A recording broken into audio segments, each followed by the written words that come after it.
আসসালামু আলাইকুম। আজকে শুক্রবার আর আমরা বেরিয়ে গেছি হচ্ছে গিয়ে বোনকে দেখতে যাব বলে। বোন হচ্ছে গিয়ে এখান থেকে আমাদের বাড়ির পাশে সন্তোষপুরে থাকছে মিশনে।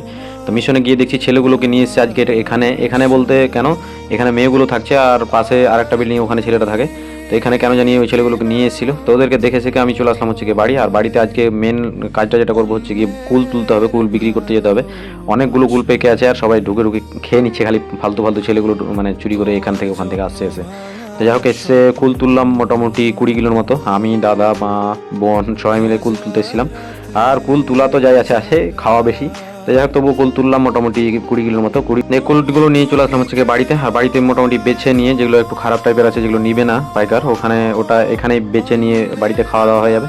তো ওটা গ্রেডিং করে আমি নিয়ে চলে গেলাম হচ্ছে গিয়ে আমাদের বাড়ির পাশ থেকে, আমাদের বাড়ির এখান থেকে মোটামুটি 4-5 কিলোমিটারের মতো হবে গালিমপুর। ওখানে সন্ধ্যাবেলা আড়ত লাগে কুল বা গাজর এইসব আজকে ছিল। আর দেখতে পেলে তোমরা হচ্ছে গিয়ে একটা মানে বসিয়ে নিয়েছি আমি পিছনে আরেকজনকে, বন্ধু। তো যাই হোক ওকে না হলে ভালো লাগতো না, একা একা যাবো কি করতে। তো দেখতে দেখতে আমরা পৌঁছে গেলাম হচ্ছে গিয়ে আড়তে। আর আড়ত থেকে এখন মোটামুটি আমাকে যেতে হবে হচ্ছে গিয়ে আমার বাইকের মানে ব্যাটারিটা কিছুদিন আগে থেকে খারাপ হয়ে গেছে, তো ওটা চেঞ্জ করতে হবে। তো মোটামুটি বিক্রি করে দিলাম দুটোই ব্যাগ 22-25 টাকা করে দিয়ে চলে আসলাম আমি গ্যারেজে এসে ওদেরকে জিজ্ঞেস করলাম যে এরকম এরকম ব্যাপার কী হয়েছে না হয়েছে। আমার যেহেতু ওয়ারেন্টিতে আছে এখনও, মানে গ্যারেন্টিতে আছে, ওয়ারেন্টিতে তো না গ্যারেন্টিতেই আছে, ওই জন্য আমি নিয়ে এসেছিলাম ওখানে। তো ওরা নিয়ে নিল, বললো যে 7 দিন পর মোটামুটি রবিবারের দিন আসবা, ফোন করা হবে। কার্ডটা দিয়ে দিলাম আর বাকি ব্যাটারিটাও চেঞ্জ করে দিলাম। দিয়ে অন্য একটা ব্যাটারি আমাকে লাগিয়ে দিয়ে বলে দিল তুমি চলে যাও, তোমাকে কল করে দেওয়া হবে যেদিন হবে। তো যাই হোক ভিডিওটা আর লম্বা করছি না, এখান থেকে শেষ করছি।